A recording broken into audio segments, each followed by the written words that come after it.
He's saying that he's going to sue the Home Office for constructive dismissal. Now, yesterday in the House of Commons, when Theresa May got a very rough ride from MPs on the opposition side, certainly Yvette Cooper in particular, Theresa May basically dumped all over Mr. Clark, Brodie Clark, and basically said everything was his fault. She'd relaxed the guidelines, but he'd gone much further. Then today, there you see Theresa May at the Home Affairs Select Committee. She was quizzed by Keith Vaz and his committee. She again said that he had gone further than ministers intended.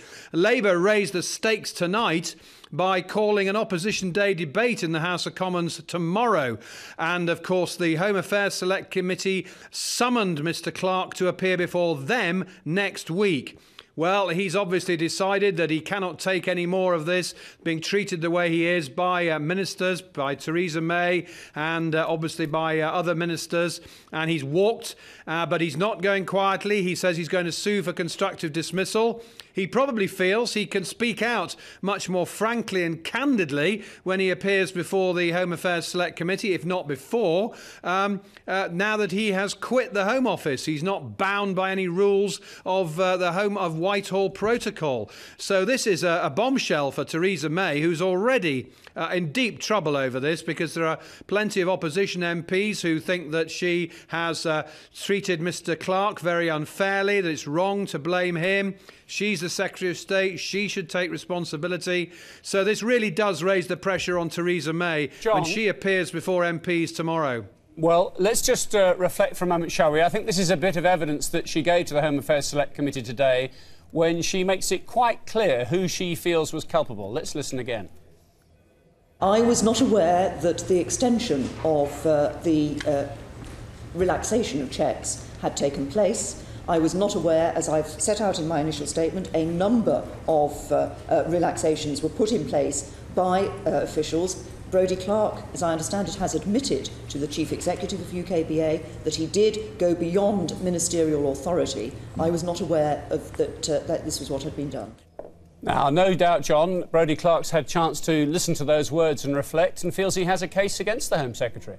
Not just Mr. Clark, Martin, but we know that the Civil Service Union, the First Division Association, were very cross about the way that the Secretary of State, the Home Secretary, had referred to him, both in the Commons yesterday and at that Select Committee hearing. Now, clearly, aided and encouraged perhaps by his union, he has taken this action tonight, and he clearly feels he's now more free to speak his mind to Parliament, which will be next week, if not sooner, and really will put pressure on Theresa May, because if, a lot of MPs have said to me tonight, if Brodie Clark disputes what Theresa May has told Parliament yesterday and today, well, she could be in deep trouble indeed. So far, the Prime Minister is supporting Theresa May, although we heard him sound very cross at that liaison committee today. Yesterday, I was watching in the Commons chamber. The Prime Minister sat next to Theresa May as she was grilled by an MPs for an hour or so,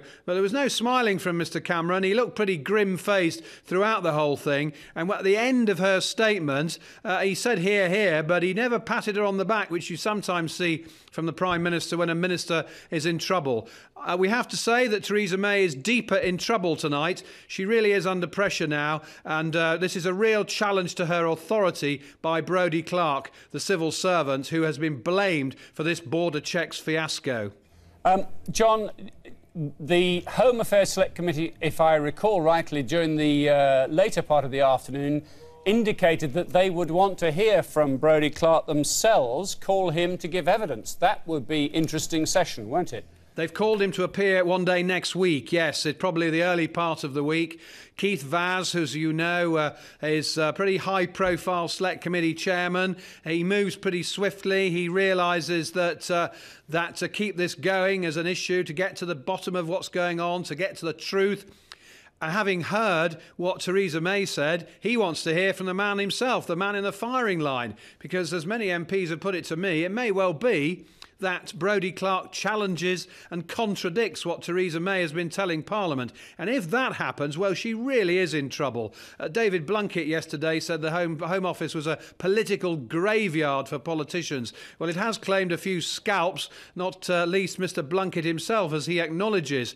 But Theresa May, who for 18 months has been a pretty safe pair of hands, has dealt calmly with all the crises that have come her way, all the crises that land on the doorstep of on the desk of the Home Secretary.